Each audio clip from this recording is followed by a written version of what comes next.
Three, two, one. Welcome to the Lightforge podcast. This is Adwicta.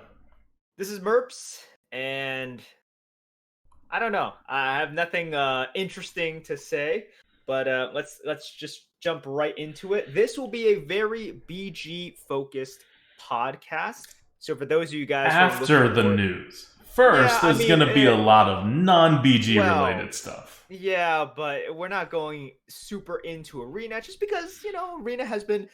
It is what it is. Well, we're not going It's been super fun. into arenas because it's ending. That's the big It's news. ending. Yeah, The big exactly. news is that we all thought, or at least I thought, maybe I was an idiot for thinking it, but I thought this October event, which usually lasts all the way until November, past Halloween, because it was a Hallows Eve event, I thought it was going to do the same thing, even though this is the Masquerade Ball. But apparently, the Masquerade Ball ends at a random date in the third week of October. Hasn't So this what they've always done though? I believe this is actually what they've always done. no, it's gone through Halloween every time because it was the Hallows Eve event, but it didn't used to start actually on October 1st. So they started it early this year and they're ending it early. Hmm. All So, right. like, this is a totally different schedule. I thought they just started it early, so we just have the event for the whole month. And I was like, oh, I'm checking out, not doing this. But if you look into your client right now, you'll see that like your arena runs and stuff are all supposed to end in a few days. I forgot which day exactly it is in the week. You guys can check in your client, but it seems like arena will go back to being normal, non-dual class. Uh, before the end of the week. Like I think on Wednesday or on Thursday.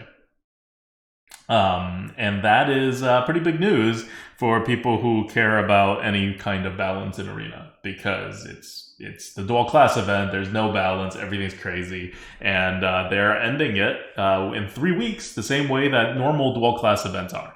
Uh, so you're right that they always do this, as in dual class arenas have always been 3 weeks, but they've always been the 3 weeks ending on Halloween, or even like the day after Halloween. So for those who care about more competitive arenas, more normal arenas, more skill-based arenas, good news, you don't have to wait till November 1st. You get it in a few days. And there's no need to analyze the meta that's coming in because it'll be presumably the same exact meta that we left it at the end of September. Which means if you're thinking way back when the expansion launched, when Charlemagne's Academy launched, it's no longer the all card generation kind of mage meta. It was there was a pretty good, like really good actually, macro adjust that happened since then, and it created a pretty balanced meta as far as the classes go, and curve matters more now. Tempo matters more now, but even more than curve and tempo is the ability to hit your opponent's face, because that is actually a potential game winning condition now. And on the other side of the spectrum, card advantage actually matters again, because it's not the case that everybody has endless card advantage anymore. So your options to win has greatly expanded since Skullman's Academy first came out. And it was a good meta that we left. It was a pretty balanced meta, not like the best meta ever, but a pretty good one. Definitely like a top 25% kind of meta. Still a lot of swings, still a lot of like big bombs coming, but the game felt more like a normal arena game than it has in quite some time before that. So hopefully we're going back to that once this dual class thing calms down, and we'll have some time with it. I don't know if there's another event that's going to happen or if something's going to happen, because as you'll see, there's more announcements coming. But at the very least, it will get a couple weeks of decent arena, if not decent arenas until the next expansion. Yeah. So next week, we're going to get a huge reveal. Blizzard or Hearthstone, about 2 days ago, announced that there's going to be a big announcement in typical Blizzard fashion. They always make an announcement of an announcement. So this Thursday, October 22nd at 8 a.m. Pacific, which is 11 a.m. Eastern, and I don't know what that is for Central Time for you Europeans over there. but there's going to be a big, what they call fall reveal, in which they are going to announce the next expansion. And I'm sure they'll show at least a few cards from the next expansion. They are going to introduce a system revamp. We're not totally sure all that, like exactly what that means. But there was a pack of cards that was on Yeah. the image, so it probably has something to do with how you're going to obtain your cards for constructed. Yes. People are talking about a battle pass system, which we've seen is very common in a lot of games. You know, we see in Fall Guys, we play Fall Guys a lot. There's a battle pass system, and people are talking about battle pass system being implemented for Hearthstone as well. It makes a lot of sense. You know, Hearthstone is a little bit behind in terms of these kind of carrots that they give players. And then, of course, the biggest news is this new game mode that they unveiled at the very beginning of the year. And by unveiled, I just mean they said, hey, in the last, second to last quarter, or we're going to unveil this new game mode. And we haven't heard anything about it until now. We haven't even heard them saying, like, oh, by the way, you know, get excited for the new game mode. They just basically were like, yep, there's a new game mode. And then now they're like, yes, now we will actually show you what the new game mode is. I'm sure some people out there already know what it is because Blizzard likes to kind of preview it to big content creators and people that they respect and like. So that's not us, which is fine. I'm excited to find out what it is on Thursday along with everyone else. And I think it should be pretty exciting. I don't know exactly what it is. Maybe it's another limited format of some kind. They did say that your collection will be important, as in your old collection will be important. So I'm out of guesses. Like I've kind of thought about it a few times. I'm like, we only have to wait Cube. 4 days. It's just gonna be Cube. It's gonna It's be probably some gonna be weird Cube. version of Cube. I And think then so. people Yeah, I will think it'll ask, be Cube. why not just Cube? And they'll say, but we think this is better. And it won't be better. But it'll be still Cube enough that people will like it, hopefully. So if you guys don't know what Cube is, you could just search up Magic the Gathering Cube, and I don't want to explain all of that here, Basically, but everybody you can. brings a set of cards, and then you stick them in a cube, and then Yeah. you draft, and then you play with those cards. So that's the effect. So yeah, it ends up being like somewhat arena like, but with much more coherent combos or like themes usually, because people bring stuff that fits their playstyle. And there's probably some limitations on what you're allowed to bring or not bring into it. They may do like rotating stuff, like brawl-like stuff. Who knows? There's a lot of things you can do with it, but that is one of the more basic ways you can create a new game mode using your current collection and still have it be a game mode. Anyway, it'll be interesting regardless of what it is. Yes. So make sure you tune in, or if you don't want to tune in, make sure you at least stay tuned and just check the news on Thursday to see what they're coming out with. A new game mode is definitely something that deserves your attention. Yeah. And before I forget, for the people who love Arena Coop and we abruptly stopped it because we didn't want to do dual classes really all that much and the sniping was getting insane. With dual classes leaving, we're going to give the Arena Coop one more shot and we'll start the Arena Coop up again next week. So hopefully we won't get sniped as hard and, we'll keep going with the Arena Coop. But yeah, Arena Coop officially back next week. I would say it is in endangered condition of being relevant at all, but we'll at least continue it for a little bit and see if we can kind of just basically have a normal experience of playing the arena, right? Basically. All right. So that's basically it in terms of the announcement of the announcement.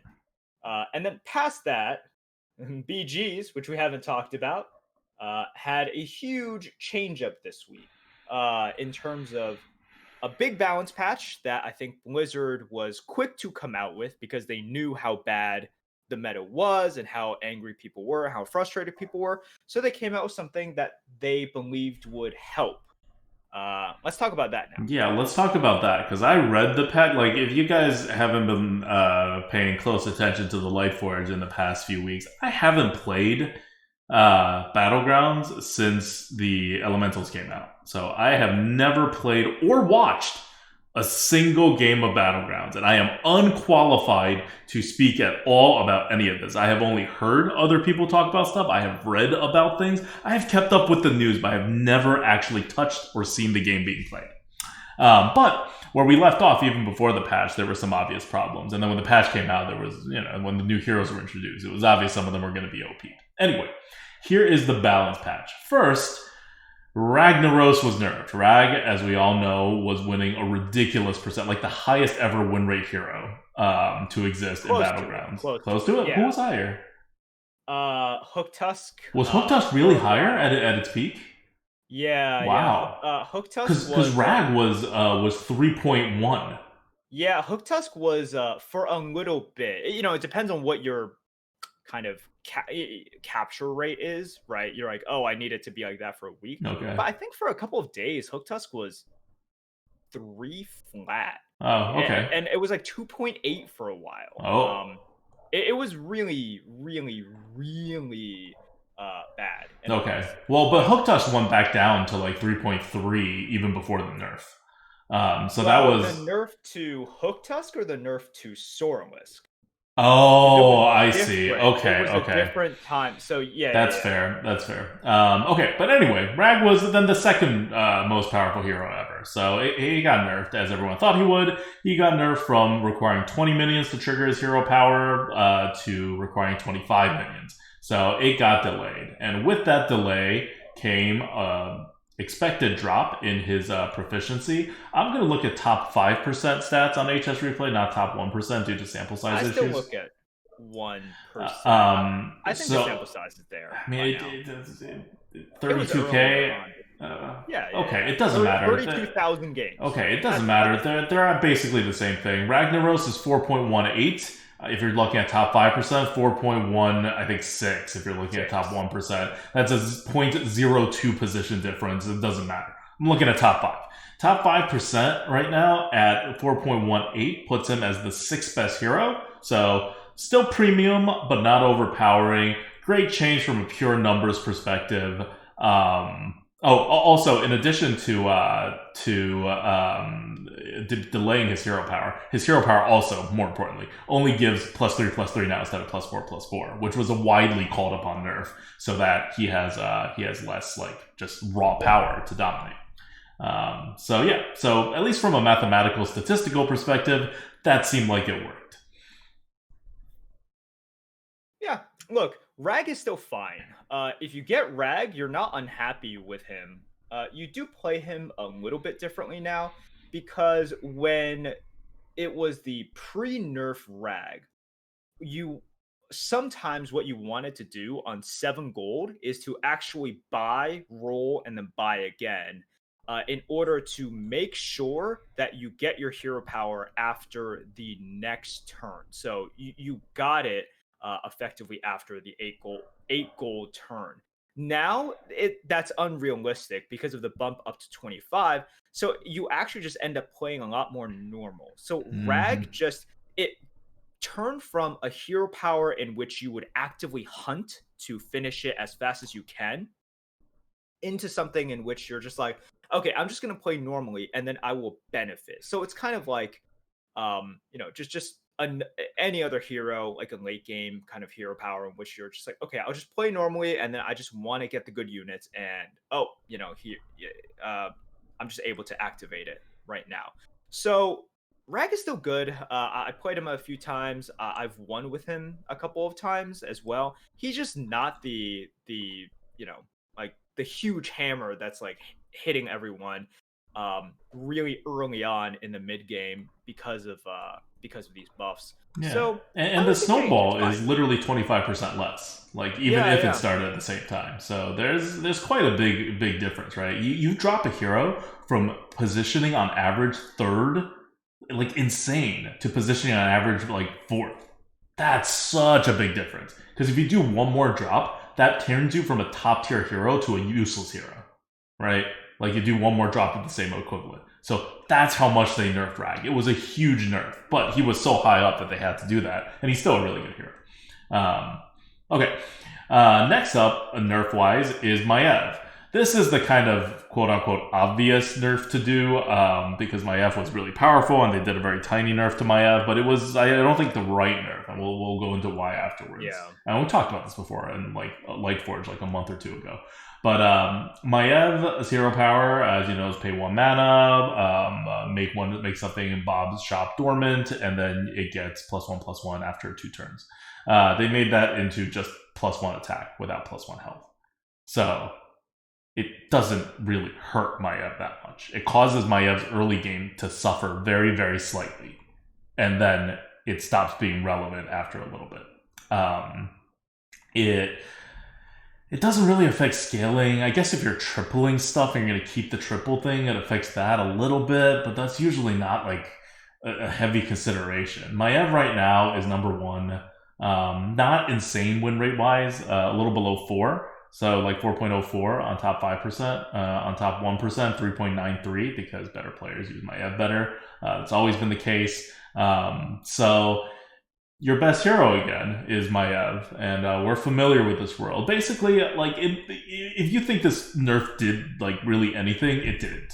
It's just it's Maiev. It's still Maiev. What they need to do, and what I pitched like a month or two ago when there was a Maiev problem, this is before I stopped playing, is that you really need to make this hero power be 2 mana instead of 1, or have some kind of negative impact to the board right now, right? Or to your economy right now. Like, making it from 1 to 2 mana means you're down a gold. But it doesn't have to be that severe. You just have to do something. Because changing the numbers on this thing when it comes to how much it gets buffed is easy, and it may make the win percentages shift a little bit here and there, but you don't want Maiev to...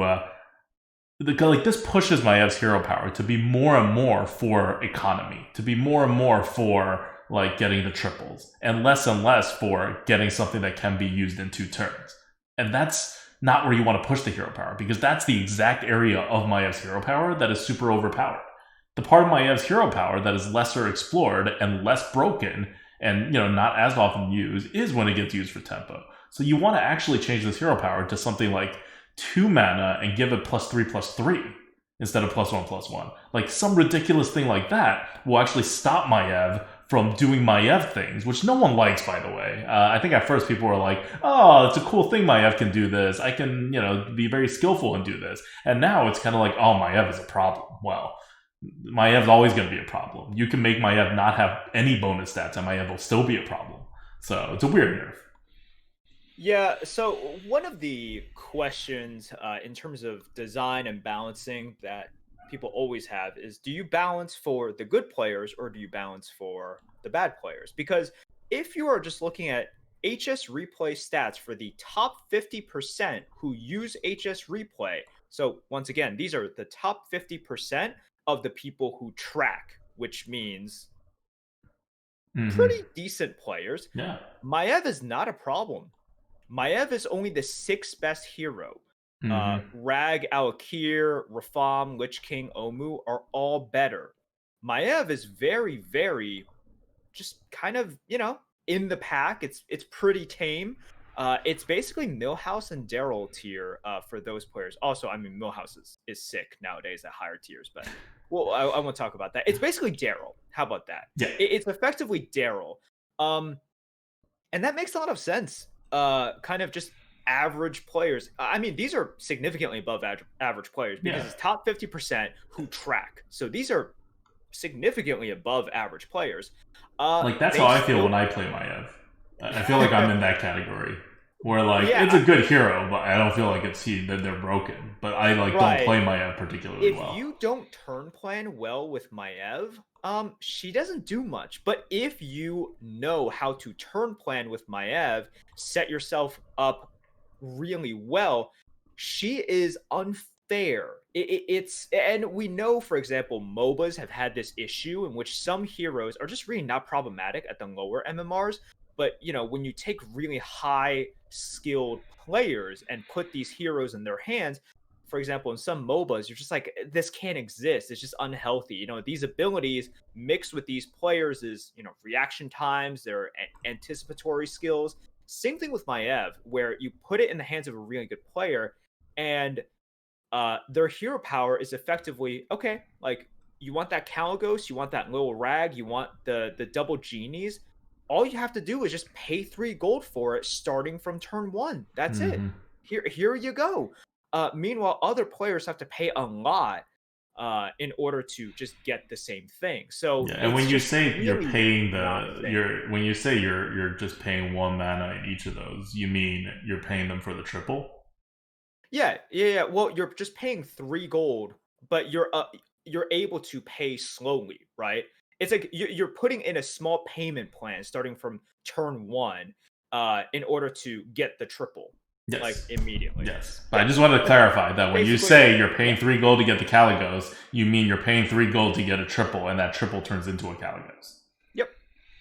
And other heroes have to pay more, right? And Mm-hmm. they're trying to get it with stuff that's harder to get. Because if you play Maev well, you are trying to triple up tier 1 units. Yep. And these things are very easy. And also, what's great about tier 1 units? A lot of them are worth more than just 1 gold when you sell it. You're talking about elementals, you're talking about tokens. Mm-hmm. These are all things in which if we're talking about gold efficiency and economy, other heroes have to fairly buy units for 3 that only sell back for 1. Meanwhile, you're getting a unit for 1, and sometimes that thing sells back for 2. And then you are just using that and delaying that in order to get the rags, the Calgoses, the whatevers. So you're just playing such a different game. But because of the skills necessary, Maev is just a brokenly good hero at high MMRs and is a good hero at lower MMRs, where people just don't have these turn planning skills. So like, it is a huge, huge, huge problem in higher MMRs. Frustratingly so. It's part of the reason why I don't want to play BGs right now. Maev is a part of that. Maev Mm-hmm. is a part of that. It's really what Maev represents. It's like Maev, Omu, Jandis, like all of this put together, and sort of the elemental package. But that's why I don't like playing BGs right now. And I would say Maev is probably the number 1 offender, though. Mm-hmm. Yep. It's that ability to get to a place where you shouldn't be able to. I think a lot of that kind of sorts itself out. Maybe not Maev. Maev has a particular problem, but I think a lot of the rest of it will sort itself out once they make tempo a viable thing again, which they still haven't done. They moved a little in that direction, but it's still very heavily like just in the minion pool, thumb on the scale in favor of economy.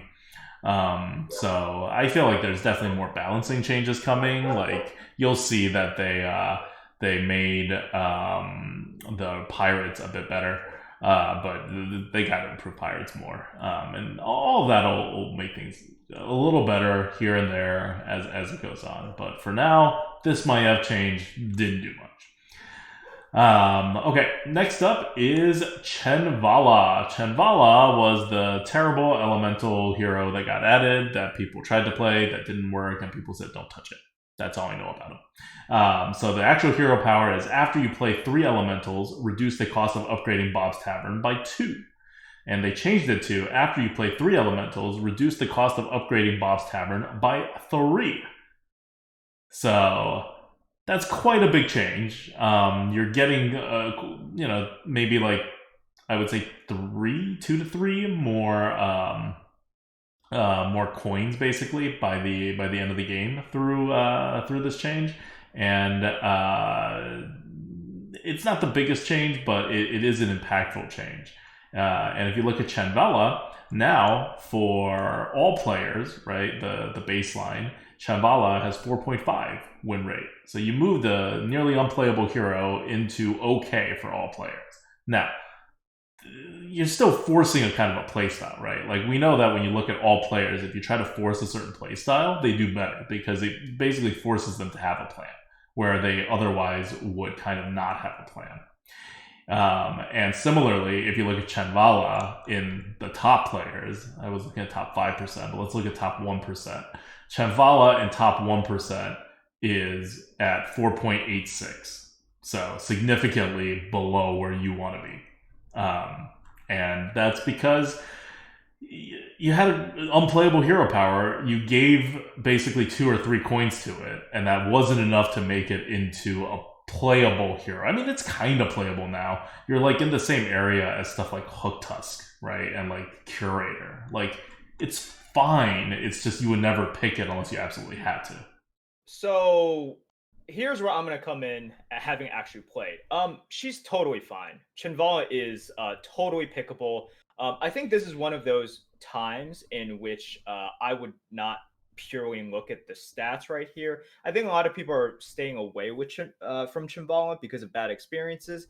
I think Chen Valla is one of those, this is going to be one of those Flurgle situations. It's going to be one of those like Lich Bazio situations where I'm going to tell you guys it's better than the stats say, because even if we're talking about top 1% of players, I think some people don't play her in the best way or optimally. I'm not saying that this is one of the best heroes, but from my experience, Where would you put it?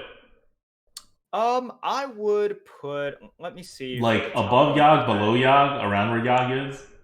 Above Yogg. You would put it above Yogg. Wow. Yeah. Okay. I would put Chen Valla near kind of like that. Okay, so for this tier list, first of all, I don't put Deathwing as high, so just from my personal kind of tier list. But to me, she's like a solid second tier. So like I think she is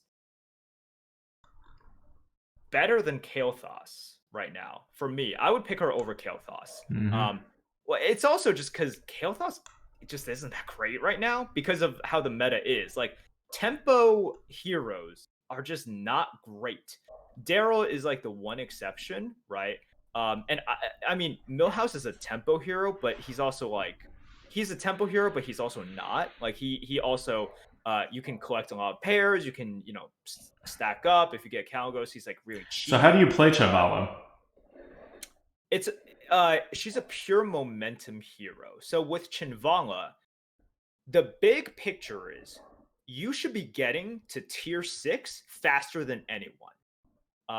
You're gonna miss sometimes, and that's what keeps Chen Valla from being really, really good.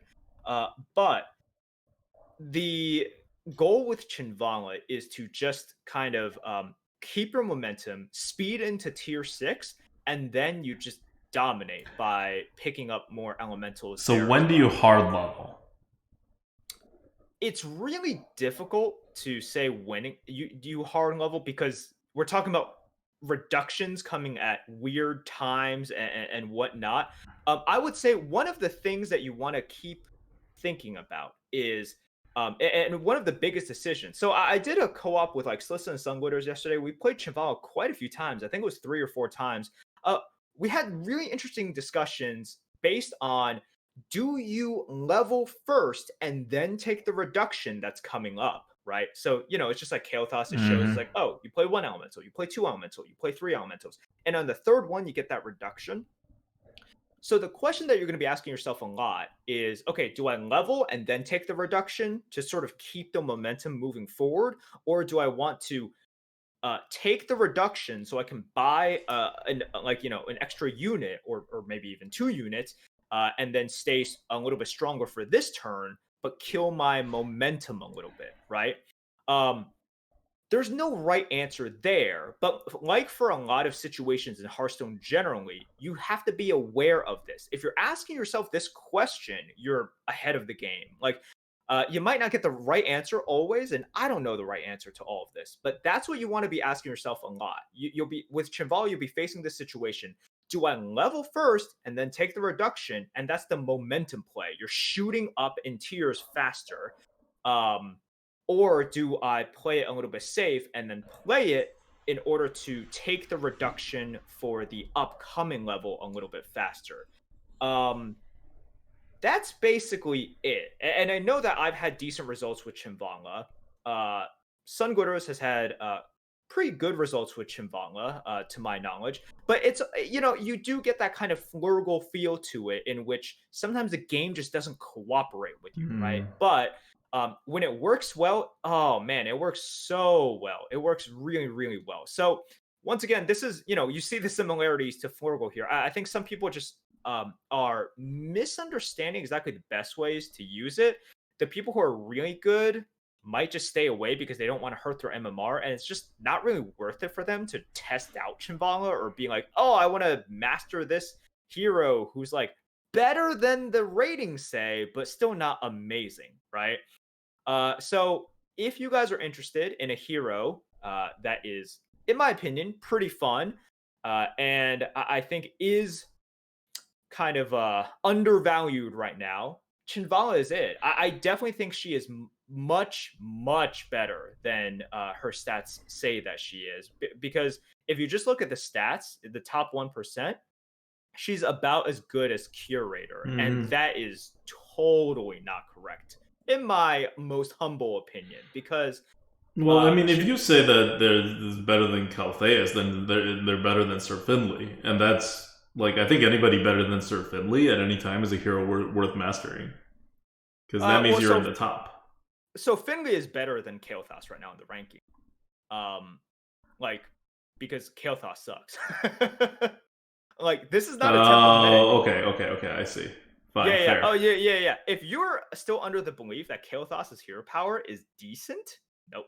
His hero power is like decent-ish, and that's the most I'll give you. Like, Kael'thas is not good anymore, because +2/+2 just doesn't get it done.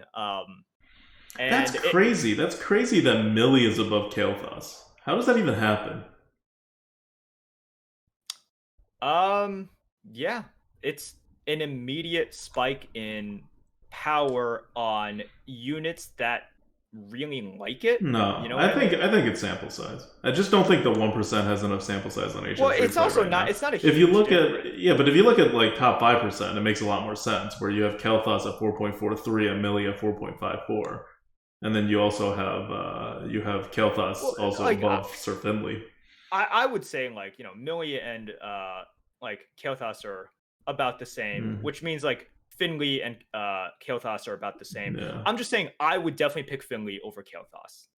I think if like, because I'm going for the actual good hero and not the yeah. Like, because with Finley, it's also just like, okay, if you get something that you think you know how to play a little bit better, sure, like that's already better than Kael'thas, because once again, Kael'thas just kind of sucks now.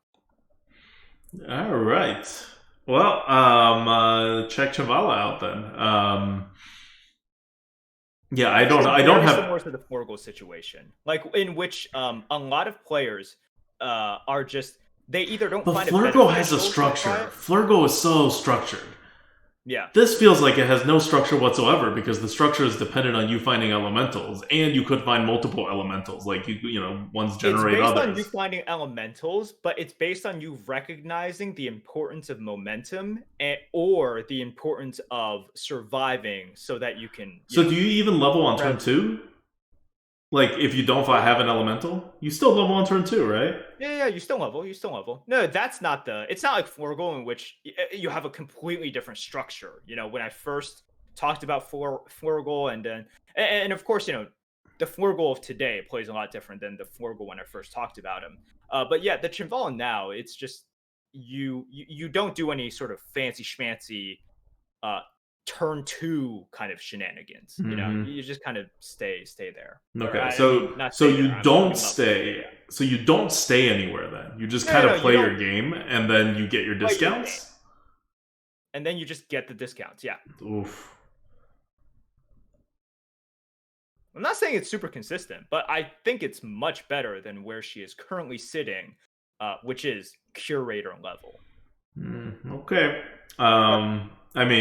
Curator level is really bad. I could definitely see this being significantly better than Curator level, because it's three. If you just get 3 coins twice, you've already kind of gotten what most people get, like what most normal heroes get over the course of a game. And you're going to get more than that. But you're not going to get to like pick when you get it, so it could be inefficient. And yeah, like you have to hit 9 elementals in a time when it's still relevant, meaning probably before you get to tier 5. And then you really get a lot of value out of it. If you hit 6 before you get to tier 5, you've gotten kind of normal value out of it.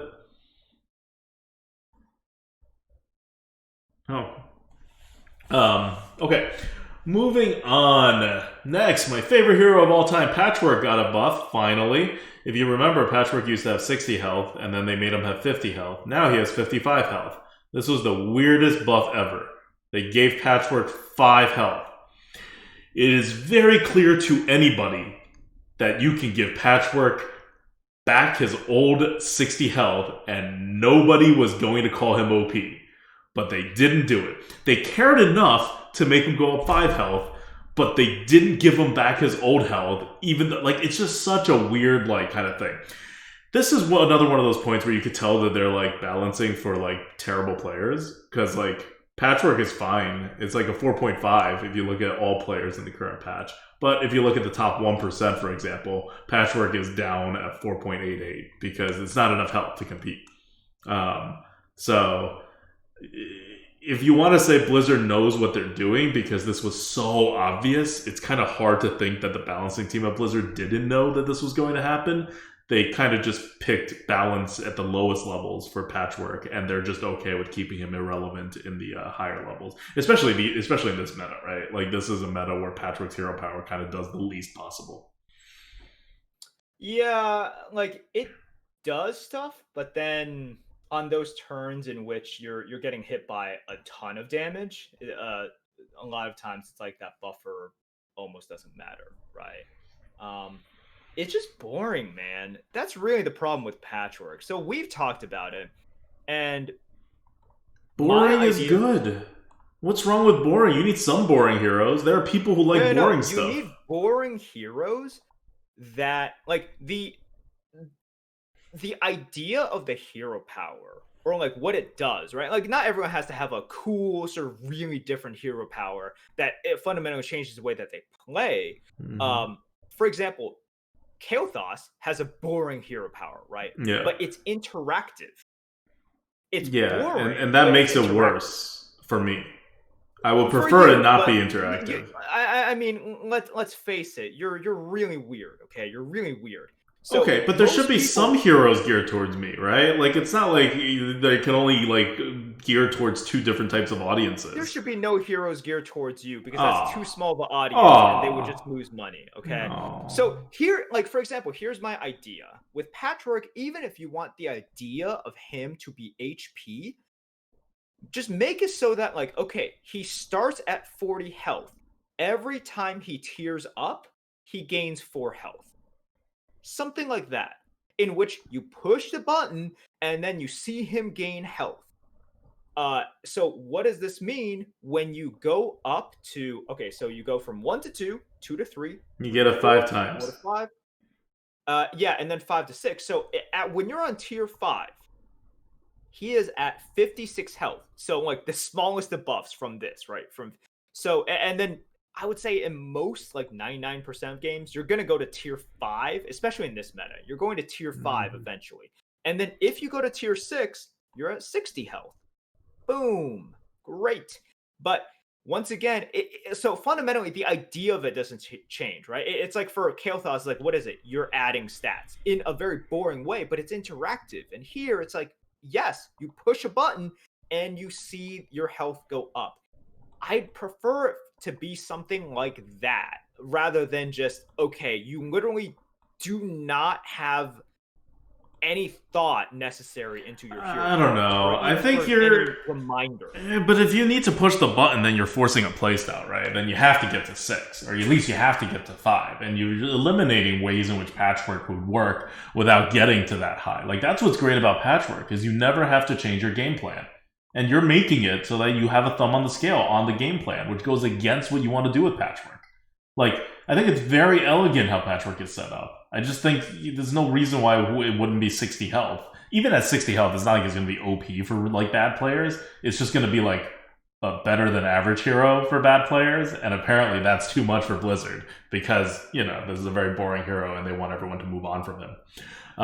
So it's kind of where Patchwork is. Like Blizzard clearly doesn't want Patchwork to be balanced. Works for modern art displays where you have that white cube be worth like no, what? But it doesn't exactly work here. It works for balance. Elegance works very well for balance. You also need stuff to punch things up and keep things interesting, but you need a base to start from. And Patchwork is just super, super simple with it.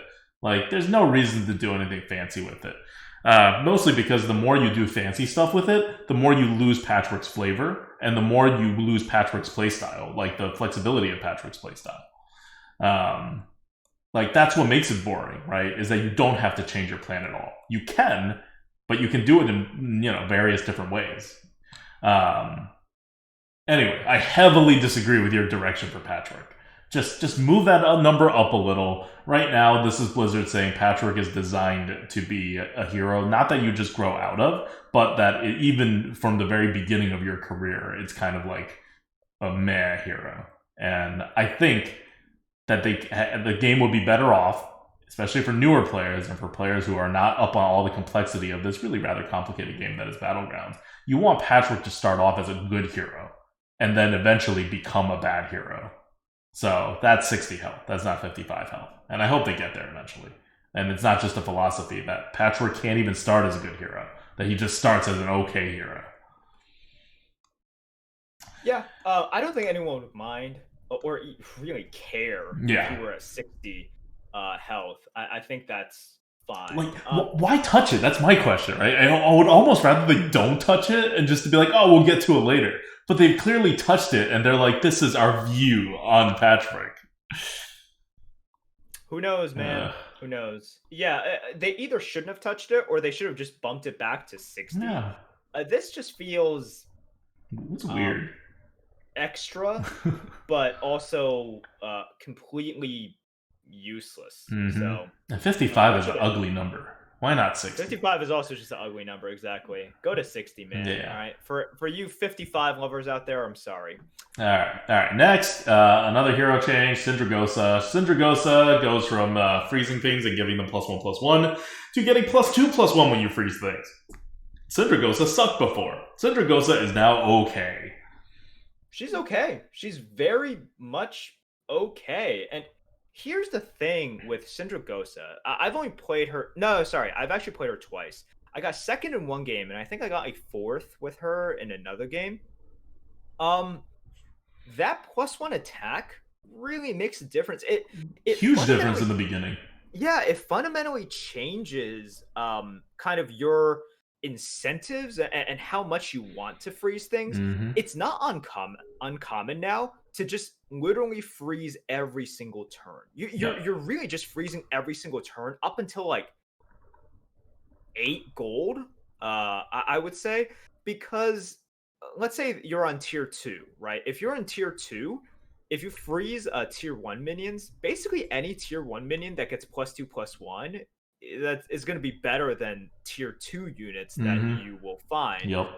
And then same thing on tier 3. If you're freezing tier 2 units and give them +2/+1, it's so on average it's just sort of like, okay, you're going to keep freezing, and then of course you're going to keep freezing, and sometimes you can't buy it, so suddenly they're getting +4/+2, and you start off really strong. You end up starting off really, really strong. And what happens after that? Well, you have to kind of figure out. So no, it's not as good as the heroes that help you get the scaling faster, but that's a really good start. It's like a really, really solid start for you.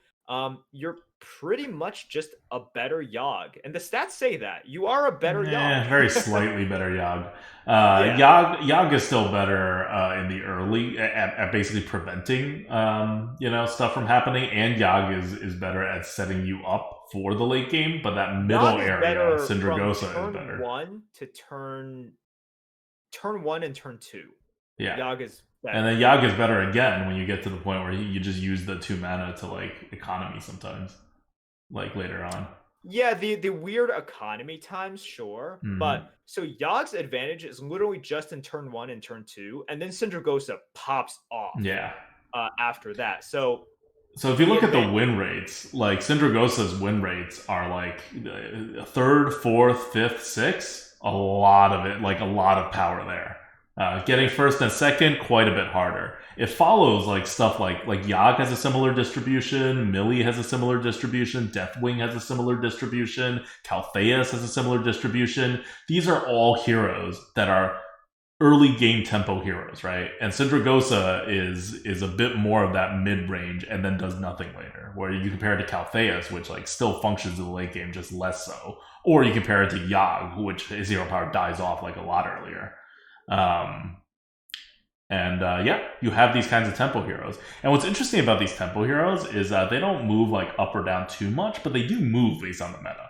So Yogg now is balanced with Deathwing, with Yogg, with Caltheus, which means at whatever time the meta actually stops being so snowbally and becomes more like has a tempo element where people have to worry about hard like leveling too quickly, and a lot of the other strategies have more risk associated with them, you're going to see all these heroes go up again because the game it cannot be going in the other direction anymore.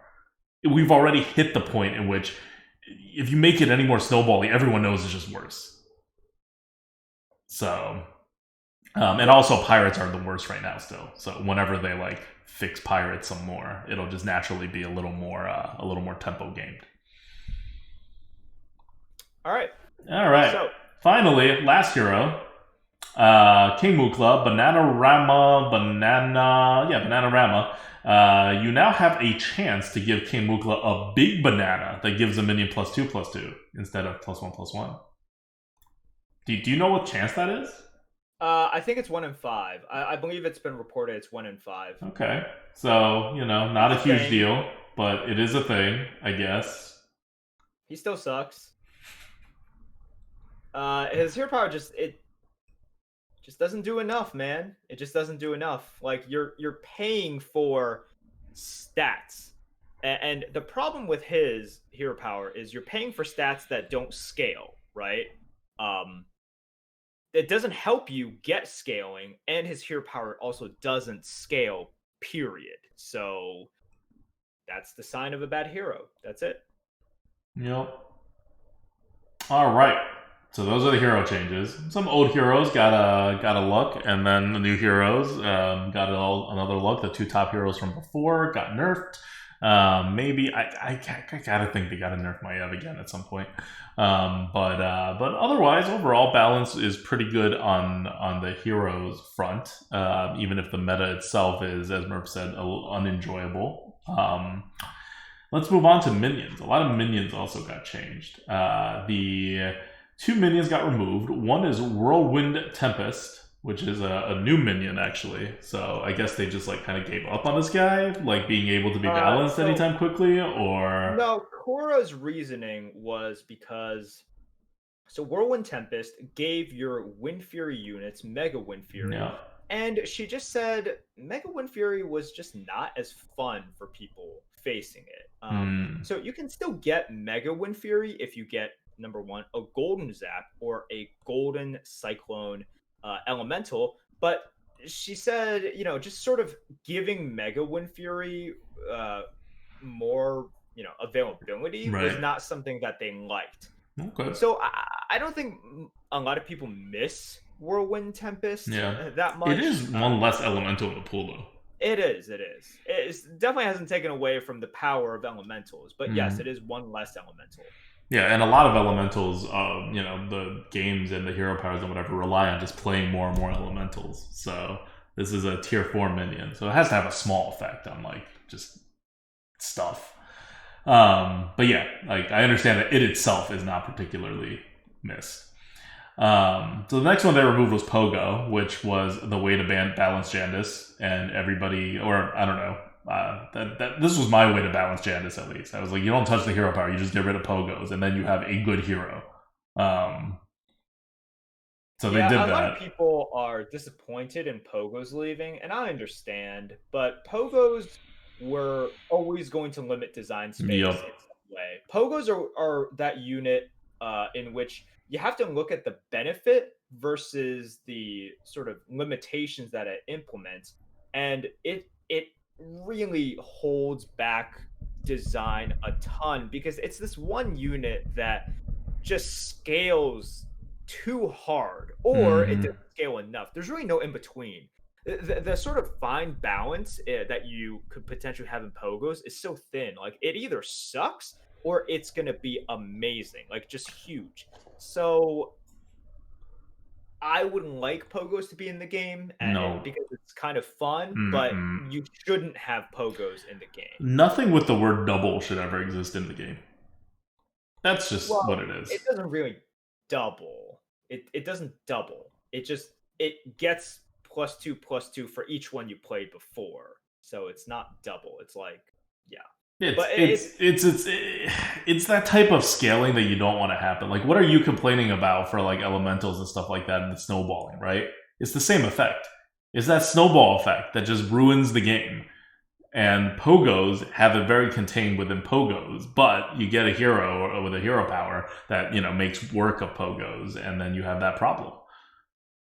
right. And the real thing about Pogo, the real shame is that Jandis's problem was not the worst part of Jandis, and the biggest contributor to the uh, sort of detriment of the meta was not exactly Pogo Jandis. Pogo Jandis won a lot, but didn't deal a lot of damage. It was when Jandis used her hero power in order to get the scaling units, in order to get like the really disgusting war bands that, and then hit you for like 25-30 damage. That was Jandis at its most powerful, and a lot of people just kind of settled into pogos because it was safe and it was Like, easy. what do you mean? But What are you getting? Like, what are you swapping back? I mean, for what? For what? Like, I can give you examples for like every single. Okay, for Murlocs, you can do Primal Oh, Fin. you just mean buff alls. Mean what? You just mean buff alls. No. That's actually not the best way to use Okay. Jandis. You want to use her in order to, like, okay, for Murlocs, you want to use like for tokens to begin with, right, to get the triples, and then you want to use it on the Primal Fins in order to find more, in order to triple more. Mm. You want to use her for tripling opportunities. It's a tripling meta. So you thinking of like, oh, you use her for navigators, you use her Well, but for what else would you? What else has a discover right now? Do elementals have a discover? yeah, like Tavern Tempests. I see. It's not Okay. discover, but you use that to like get stuff. It's based on. So the best use of her, it's not just to get buffs. It's to get the triples in order to get the really good scaling units to do all of that stuff. So that is Jandis at her most disgusting. That's like her at her most disgusting. And pogos were annoying because they won a lot, but it wasn't sort of hurting the meta as much as kind of Wait, finding so these. so you shuffle a Tavern Tempest back in, and then you buy it again. So you're paying 3 gold to get a random elemental. That's really breaking the game. It's that in combination with all of the other uses. I'm not saying like if you're just saying, oh, like it's her interaction with Primal Fin by itself. No. It's the fact that she did it early on with the tokens. Well, I And can then see you do Primal it with the Fin. Tavern I Tempest, can and see then you Primal do it with the Fin Primal because Fin, then Primal you do Fin it is with. Discover, but I can't see Tavern Tempest being particularly like bad. Like, obviously you get something out of it and it's good for your build, but it's not like a problematic hero power with Tavern Tempest. You pair it with a brand and you're gonna get a triple. Okay. Like, so you can basically say, well, it's not that bad with a token. It's not that bad with like, Primal Fin. All you're doing is discovering one more. It's not that bad with Tavern Tempest either. You're just getting one extra. Well, It's the fact that discovering when it she's been comes to able triples do this is throughout the 3. game to get all of these triples. Sure, but Discover is very different than Random, right? Discover gives you 3 chances to get a triple. Random gives you 1. And there are significantly fewer Murlocs. There's 75% amount of Murlocs compared to Elementals in the game. So you're operating on like you're basically comparing something that's 4 times as powerful as the other thing, right? They're not like this is a very different scale. Sure, you're focusing too much on this Tavern Tempest thing. Like, Right. right, Well, it's I mean, not you as gave me powerful as like other things. like three examples, right? Tokens, Primal Fin, and Tavern Tempest. So I'm comparing two of your examples. Okay, fine. Uh, look, big picture. So here's the thing you guys need to focus on. Jandis is another example of a hero that can find triples and generate triples easily because she's able to generate it using the tools given to her in a different way than other players are able to do that. That's basically just the bottom line. Okay. So yeah, Janda's right now is the number 3 hero for top 1%, but pretty small sample size. Top 5%, Janda's is the number 8 hero.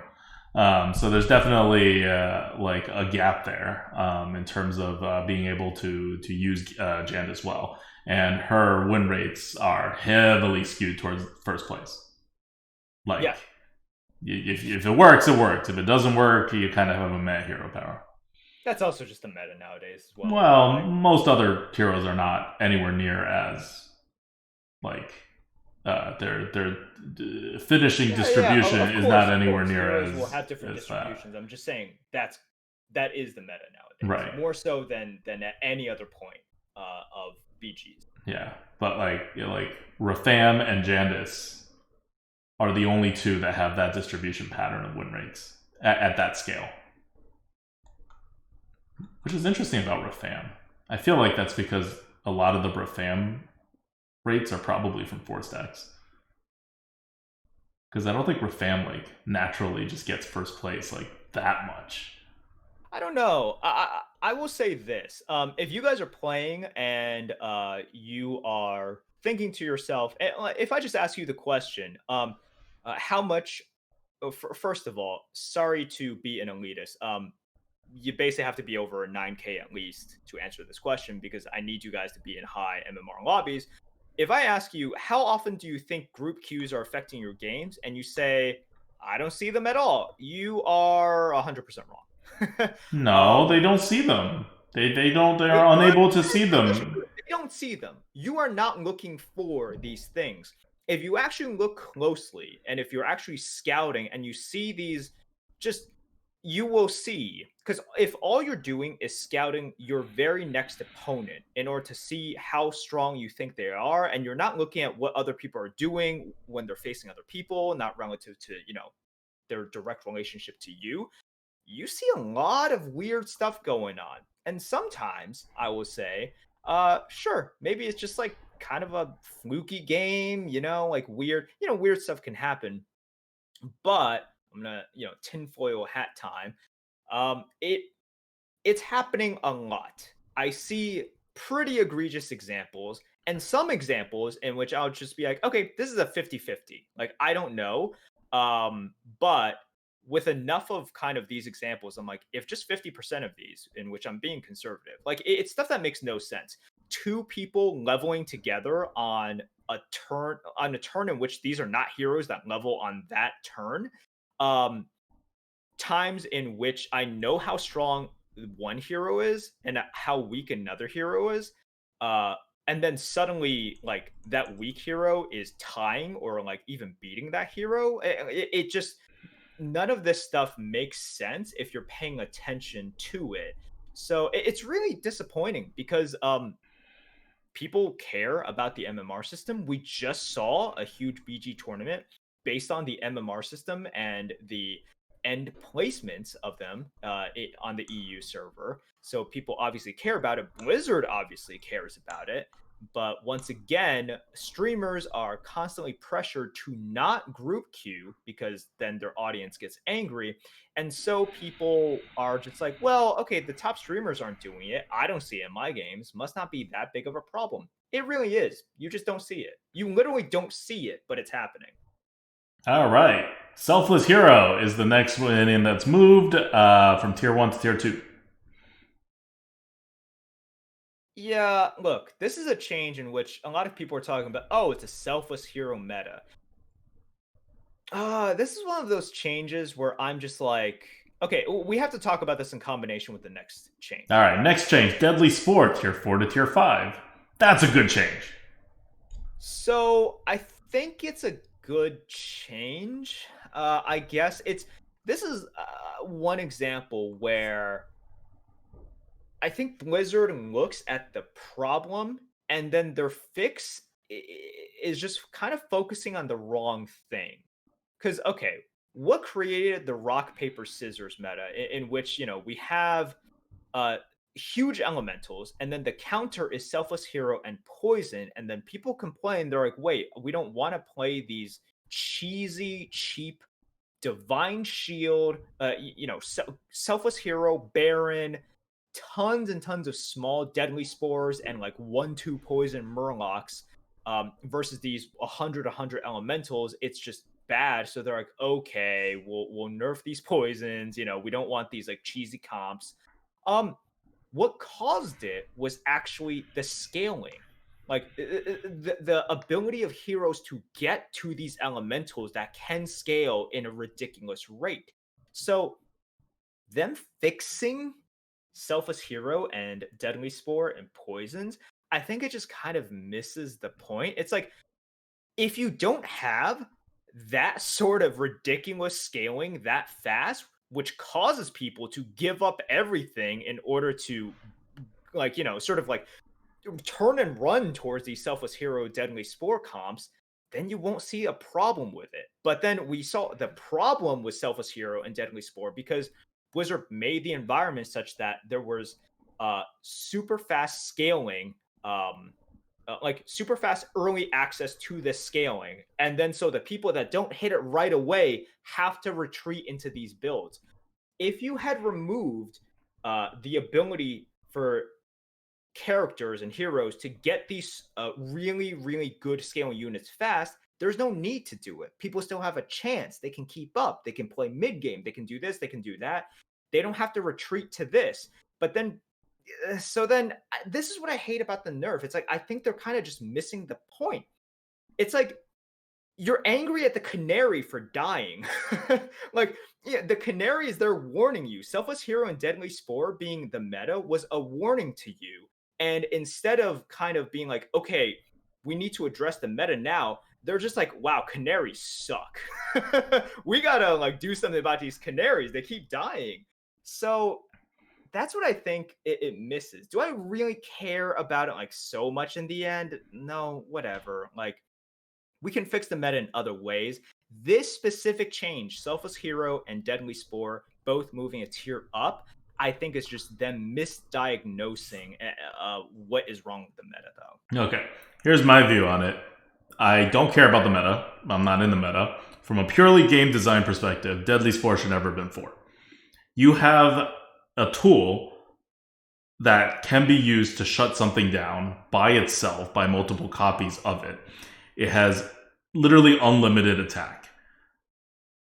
This is the same argument I'm going to make for Bird, not like the effect of Bird. I think they started Bird out at like tier 2 or something, and obviously obviously it was not going to be good there. But just from a design perspective of how many avenues that closes down, even if you didn't have something like a tier 5 wolf that'll like do stuff, it compounds too much. And I said you need this to be tier 5. Or you need a very controlled environment, and then it can be tier 4, and you can still design stuff. Even at tier 3, you wouldn't even be able to like design enough stuff around it. It's like it's too oppressive of a design element. But tier 5 is really where freedom happens. You could put almost anything on tier 5 that is a basic kind of thing, and it can compound with other cards that you put and other tools that you put in the minion pools, and it can be balanced without forcing every single balancing decision to go around the card. And that's the problem with Deadly Spore, because at least with Bird, it's a beast and it does death rattles, right? How do you balance it? You look at your beast, you look at your death rattle synergies. So you can work with it. So you don't have to put it at 5. At 4, you just kind of have to pay a little bit of attention to it, and they're kind of making it work right now. I think Bird's going to rotate out pretty soon, or they're going to like move the effect of Bird onto a tier 5 minion at some point when they realize that they can't just keep making new metas while dealing with this thing. But 4 it's possible. You just have to think a lot more and do a lot more testing. Deadly Spore is a basic unit that is neutral. totally neutral. It cannot exist on 4. I'm not saying it breaks the entire game on 4, but it just makes the game less interesting because it is too much. This is how the fundamental physics of Battlegrounds was set up. So Deadly Sport should always have been a 5. I don't care if it's messing up this meta or not. It will be it will destroy design space at 4. Whereas design space at 5 would not be destroyed with Deadly Spore on there, unless they like add another tier, right? Once they add tier 7, for example, all bets are off. But with their current structure and roughly the same amount of minions and roughly the same cost of leveling and roughly the same health pool, Deadly Spore on 4 was always a bad decision.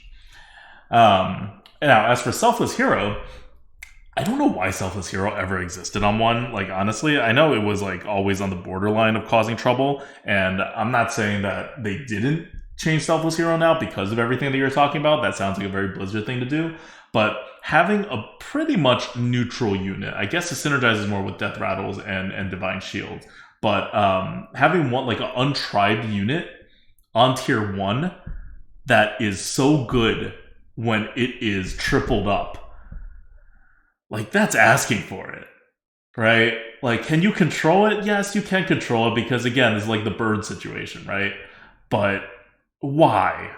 What do you have to gain by keeping it as 1, right? Flip the question, right? Don't ask, why did we change it from 1 to 2? Ask, what do you have to gain by keeping Selfless Hero at 1? And the answer is not a lot of gameplay stuff ever. So why not put it at 2 if you're going to keep this unit here at all? Yeah. No, I agree with all of this. My main complaint is just them changing it now seems to be like, oh, this is how we fix the meta kind of thing, right? Like, if they changed it any other sort of time, I'd be like, okay, I understand. I understand what you're trying to do. Coming in this patch, it seems as though it's Blizzard communicating, okay, this is how we improve the meta, as in, and it goes to their intent, right? And their understanding. Coming at this time, it scares me because I'm like, wait, did you think this was kind of the problem with it? Like, I think it was something that they were playing around with for a while, and then the meta developed, and they're like, well, now these changes that we were thinking about probably feel really good now, and we were like, should we do it, should we not do it for design space? And now they're like, well, now we do it because it'll fix the meta and preserve our design space. That's how I think it went. I think it's a mix. I don't think it's a purely reactive move, but the reactiveness of it probably like pushed it over the edge so that these changes actually got made. Like, I don't give Blizzard a lot of credit, but when you're putting deadly spores in a game, you had to have had a debate between 4 and 5. You had to have. And I also would not be super surprised if they changed Deadly Spore to be a 1-2, but I think it's better as a 1-1, so it exists like the problem with Deadly Spores is really that it can be countered. And when it can be countered, you have it's just like it's a weaker unit at 5. But again, it's a unit to counter something else, so then it's probably fine at 5. But this is definitely something they were already thinking of. And you can bet that even before the Selfless Hero meta was established, they were thinking about whether Selfless Hero really belongs at 1. Like, my argument from the very beginning of the game that Selfless Hero did not belong on 1 is, why do you have a unit that is so weak for everybody? Like, you're increasing the RNG of your turn 1 play, which is, like, why? It never made sense to me. And the only thing I could think of was that they really like Selfless Hero. They think it's an excellent unit in Battlegrounds, and they want more of it. And so putting it at 1 instead of 2 allows them to sneak more of it into the pool.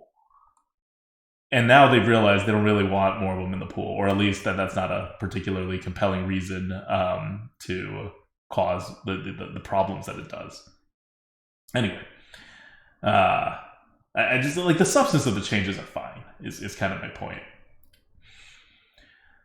All right, so next. Pirates finally got a buff. We're waiting for this buff for quite some time since they got rid of the cannon. And these buffs are weird. I don't know why it took them so long to do it, and I don't know why they did it this way, but Pirates are better because of these 2 buffs, but they're still not good. And yeah, I mean, okay, the first buff, the weird buff, is that Salty Looter became a 4/4. So this was always one of your linchpins of starting a plausible pirate build. And it was fine. And they made it better. which is fine as a way to increase your pirate ability overall. But this is kind of I'll call this a way of balancing the way a constructed player looks at balancing, where you look at something that's on the verge of getting played, you make it better, so now it's slightly OP compared to mathematical balancing, and so people will definitely play it. But how do you play a Salty Looter? Well, the only way you'll play it is if you go pirates afterwards, right? So now we've made a pirate build more viable. That's the constructed balancer thinking. No. So I actually see it much differently. Like, you see this as weird. I see this as like quite a logical / decent change. Pirates still suck, but for Salty Looter, because the problem with pirates was always not committing to pirates, but like, getting pirates going, right? Like, unlike elementals, where you can start a game now and be like, I want to go elementals. I'm like, hey, that's a MMR positive play you got there. Forcing elemental is great. With pirates, the issue was always, actually going pirates, choosing to go pirates. So the initial buying of the Salty Looter was always the biggest step. That was actually the biggest step. Yeah. And then you could never just buy a 3/3 on tier 3, right? It's like you could buy that, like, people buy the Hangry Dragon because it's a 4/4, right? Like, you never really expect it to grow a lot. You're just like, okay, 4/4 is decent for now. And that changes your initial buying of the Salty Looter. Whereas a 3/3, you can't buy, really. Yeah. And now a 4/4 you can buy. And then suddenly, now that you have chosen to buy the Salty Looter, and then another Salty Looter shows up, you're like, wow, this is decent now. Yeah. But whereas you never bought the that's first the one, problem. That's the balancing problem. Like, that's the whole problem. You've now taken something that was the linchpin of a strategy that never got played because it was not good into the super overpowered linchpin of a strategy that's still bad, that you're going to still have to buff it other ways, and then Salty Looter would become one of the best units in the game. So in order now to make pirates even with all the other tribes, which requires more buffs later on, Salty Looter, because it is a pirate that also gets buffed by pirates, and it is right now super overstated in between its ability and its tags and everything for what a 3-drop should work, is either going to force all the other 3-drops to go up a step 2 to keep up because it's power creep, or it's going to just be an overpowered unit because pirates are viable now. So in this balancing, you're right. Everything you said is correct, but that's not the way to balance. That's how a constructed player would come in and balance. What they need to do is to make pirates as a whole viable, not to make the linchpin viable. If anything, the linchpin is already too powerful. That's why it's the linchpin. That's why the first step is the Salty Looter. Don't make the first step better unless people are just like not playing pirates for no reason, right? But people are not playing pirates for a very good reason, which is that pirates suck. We just see it in a different way, such that I think Blizzard understands it takes a lot more than this, and I anticipate a huge pirate sort of redo at some point. But I just see this as like, hey, we want to see pirates sometime, or at least a smattering of pirates at some point.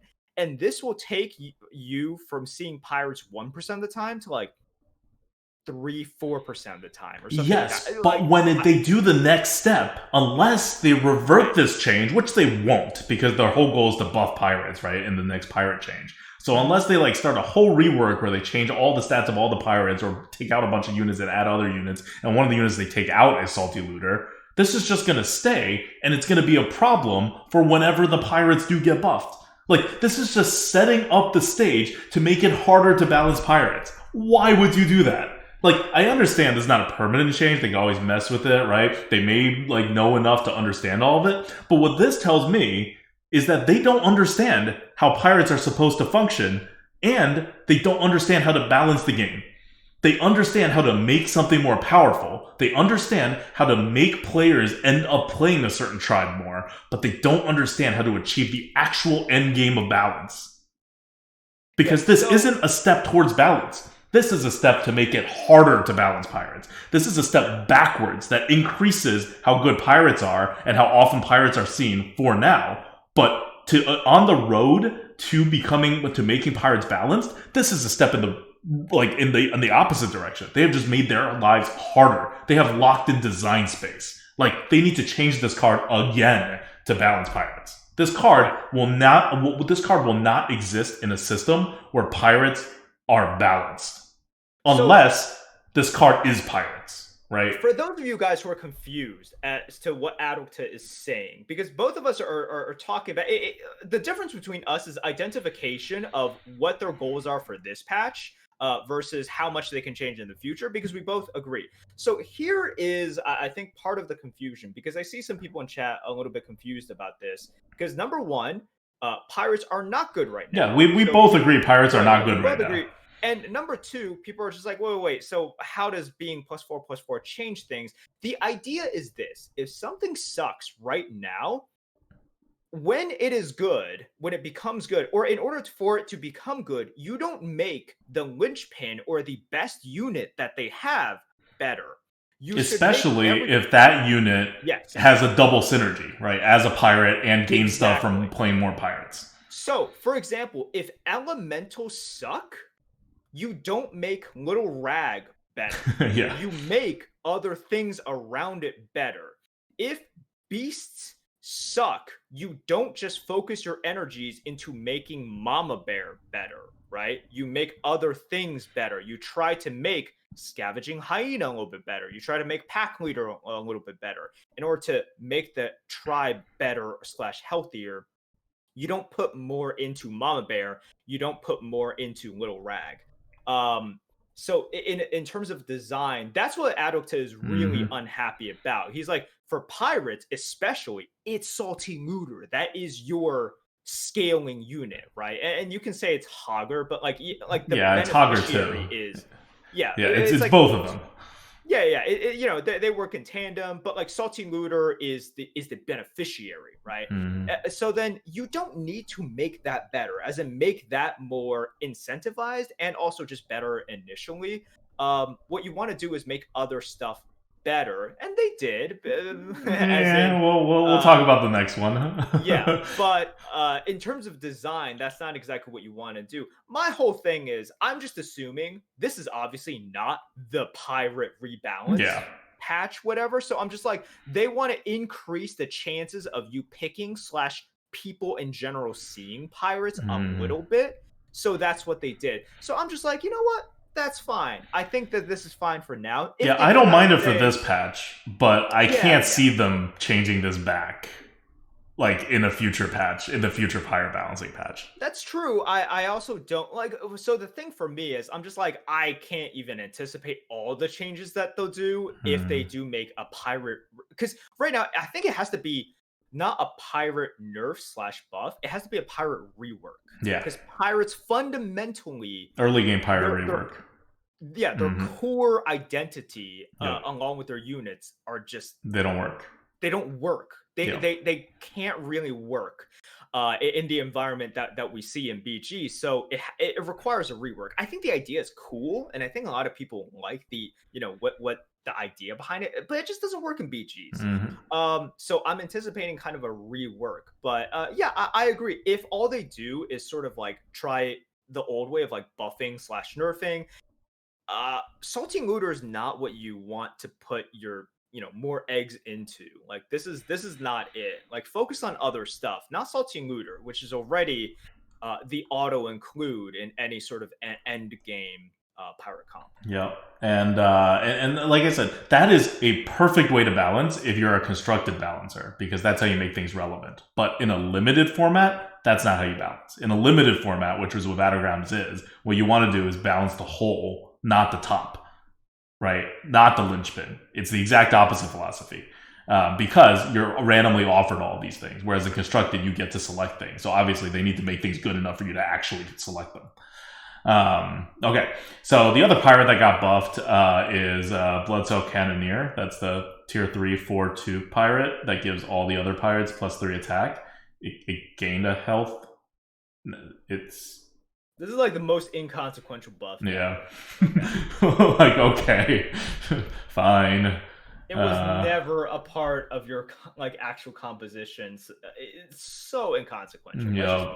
Yeah. Yeah. All right. Now we have a whole bunch of elemental changes, none of which I fully understand. So I am just gonna pitch this up to you. Which one do you want to talk about first? And I'll say what changes happen, and then you can talk. Let's talk. Let's go through all of them. Okay. Because we need to talk about elementals as an entity. Okay, so I'm gonna just list out all the changes. Okay? List out all of them. All right. First one. This one can't be possibly consequential. It's a party elemental, which is tier 2. It used to be a 2/2 elemental that said after you play an elemental, give another random friendly elemental +1/+1. Now it's a 3/2 with the same text. Okay. This is actually consequential. Oh my god, is this really consequential? Yes, it is. Okay. Next one, Arcane Assistant.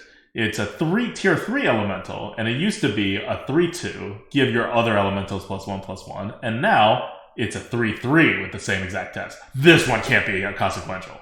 You are correct there. Okay. I'm like, oh my god, these are the most... Alright. Next one is Majordomo Executus, which is tier 4. You notice they just buffed an elemental in every tier.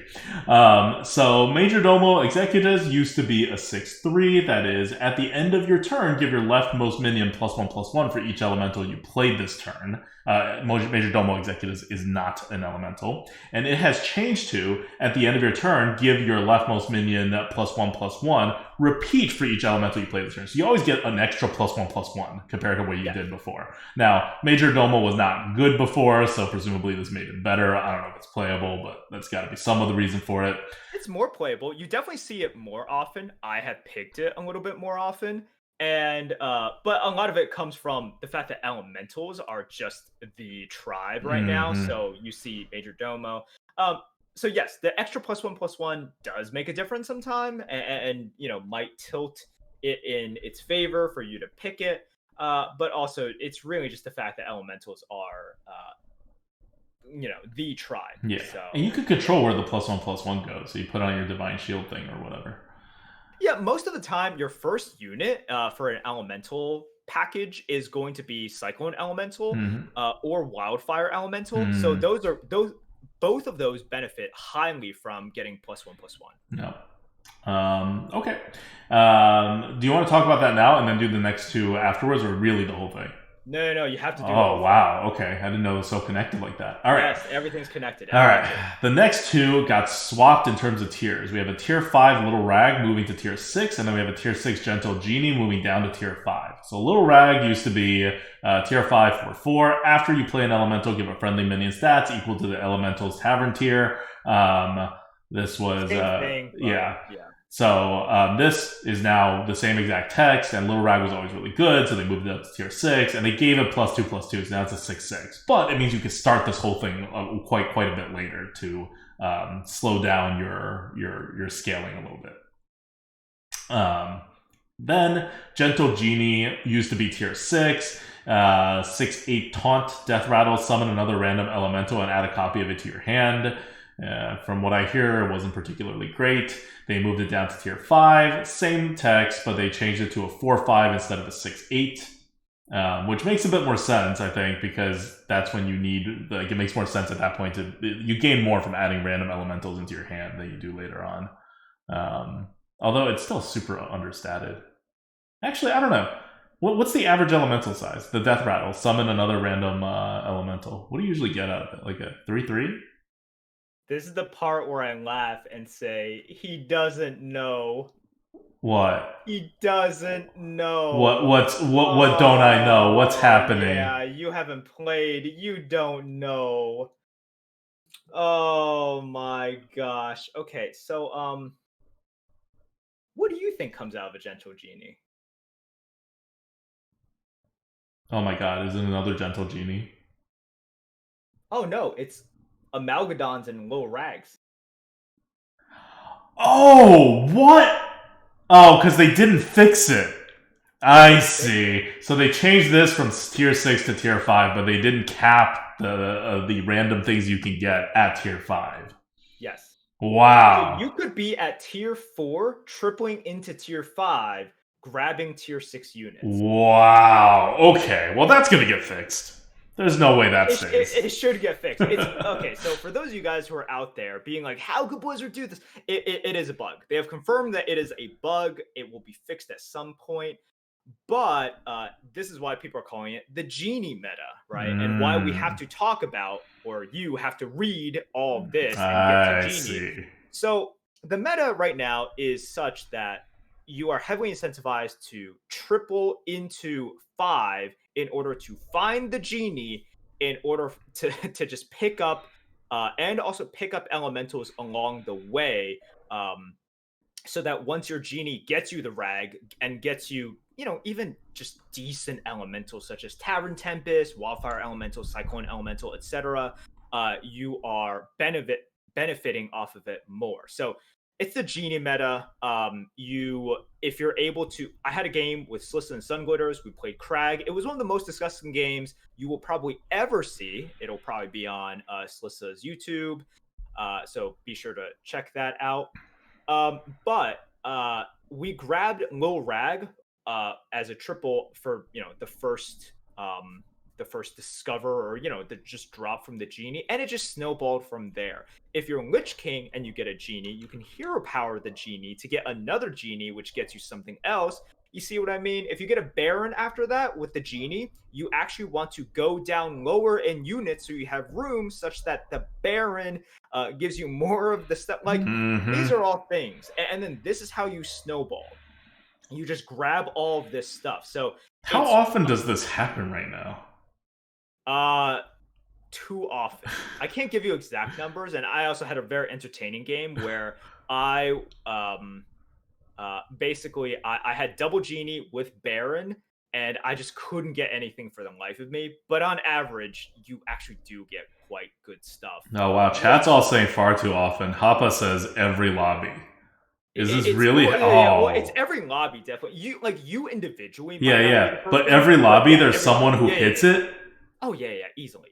Like No, not no, just hits a it's genie, but hits a genie that goes into a six. guaranteed, Oh my god. guaranteed. Yeah, yeah, yeah. Because everyone's going. It's see a Genie, pick a Genie, and then Oh, let the Genie take you oh, on a that's on the magic awful. carpet ride to first place I or just every something. time I hear anything about this battleground, I'm just like, I'm so glad I stepped away when I did, and I will come back. But just when this all this stuff gets fixed. Yeah, yeah. So that's where the meta is. It is a Genie meta. So when you talk about for example, the very first change, you were like, Uh oh, huh. party elemental from 2-2 to 3-2, that can't really matter. Yeah. I'll tell you how it matters and why that matters instead of like the Arcane Assistant. Uh, Picking up early elementals and able to capitalize off your eventual discover of a gentle Genie into Mm-hmm. something else is very good.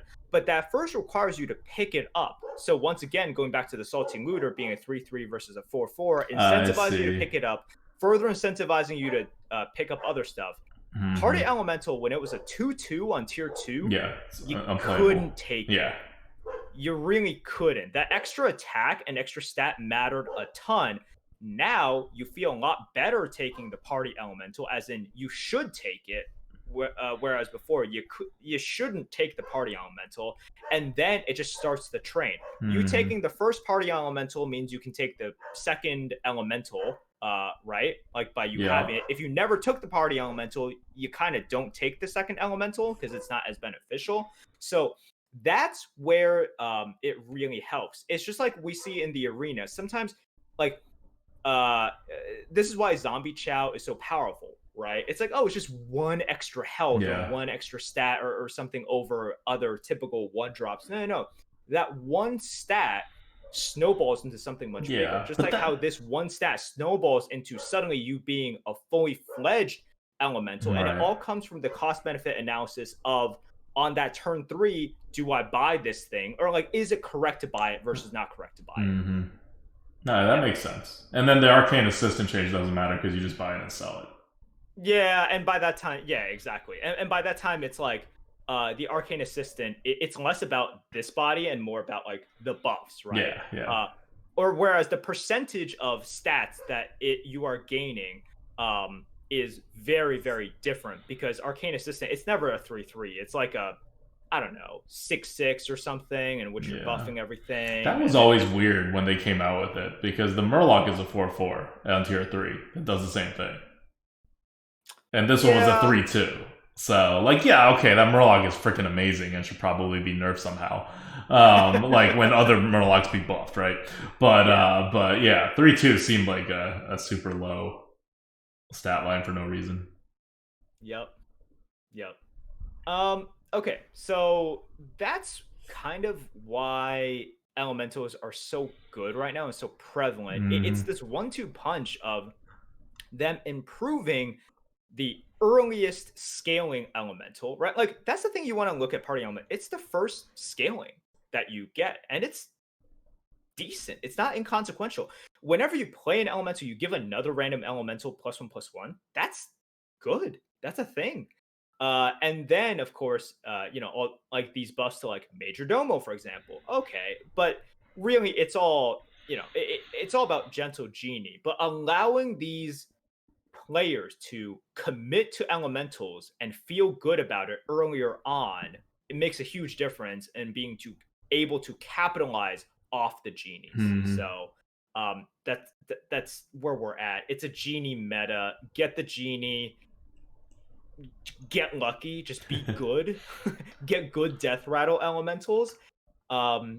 And that's sort of it. Like, that's all right, meta still broken, confirmed. Because on paper, these changes all look pretty good. And then I talked to you, I was like, so BG meta fix, all very good. And then the stats look pretty good by the heroes too. And then Merv's just like, no, still terrible, super terrible. I'm like, oh, okay. It's not enjoyable to play. Like, I don't want. I mean, this makes sense. Don't climb now. Like, I don't want to climb. Like there's a bug that's affecting every game, and on top of that, you still have your snowball heroes, and the bug itself is a snowball. So, like, yeah, okay. Well, the lag situation is also insane. Oh yeah, someone in chat was talking about the nerf to the rope. What happened?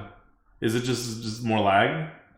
Well, I'll just say in general, lag is terrible. Still, they fixed the elemental buffs by a little bit. It's not as slow as it used to be. It's still very slow.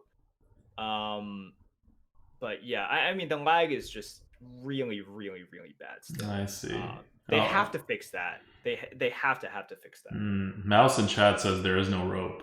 So apparently sometimes but it all comes into this package of like the client is just slow and clunky and you can't play. Okay. Like sometimes you literally can't play, and I'm like I have like 3 things I need to do with 20 seconds left, and I don't know if I'm going to be able to do these 3 things. Oh wow. And that's unacceptable. Yeah. I know, because like one of the things is like I have brand and I have like the arcane elemental, right? Or the arcane assistant, and I'm just like, okay, that's gonna take a good like 8 seconds. It's tough nowadays. Like the lag is so bad, and it just makes it even more unenjoyable. Oof. All right. Well, that's Battlegrounds for you. Well, when they fix the bugs, I feel like things are going to be a bit better. Yeah. So we'll wait for that. And yeah, any last words about Battlegrounds before we go to question from the GOAT? No, that's it. All right, question from the GOAT. I'm going to ask myself this. Question from the GOAT is brought to you by our patrons, patreon.com/grinninggoat. Thank you guys so much for all of your support. And tonight, actually, after this Lightforge, this is Sunday night. And if you're listening to this actually in podcast form or on YouTube, it'll be Monday. And I'm actually getting married on Monday. Wow. In the middle of COVID, with random people as witnesses, hopefully. So hopefully people will be random witnesses. We're getting eloped at City Hall for tax purposes. Which is really the best reason to get married, and one of the only reasons to get married, either tax purposes or someone's dying or needs healthcare or something. So that's happening, and so tonight's basically my bachelor party on Twitch, where I'm gonna go grab a beer after this. Just wanted to share the good news, and if you don't stop by the Twitch stream and you only watch YouTube, you might not know, but I'm pretty sure she's been around enough for the last 3 years that you guys all know brand new. She infrequently makes me cookies and usually ignores me, and yeah, she's the one that handled all the stickers that we will send to everybody once I get my act together. I'm the issue right now, but we'll get it all together once everything's over. So yeah, just wanted to say thank you guys, and yeah, it's a little bit of good stuff happening during COVID. Right. All right, that's just all I wanted to say. Let's move on. It's this Lightforge has gone on enough. I'll see you guys next week. Until next week, this is Adwikta. This is Merp. See you guys. Bye.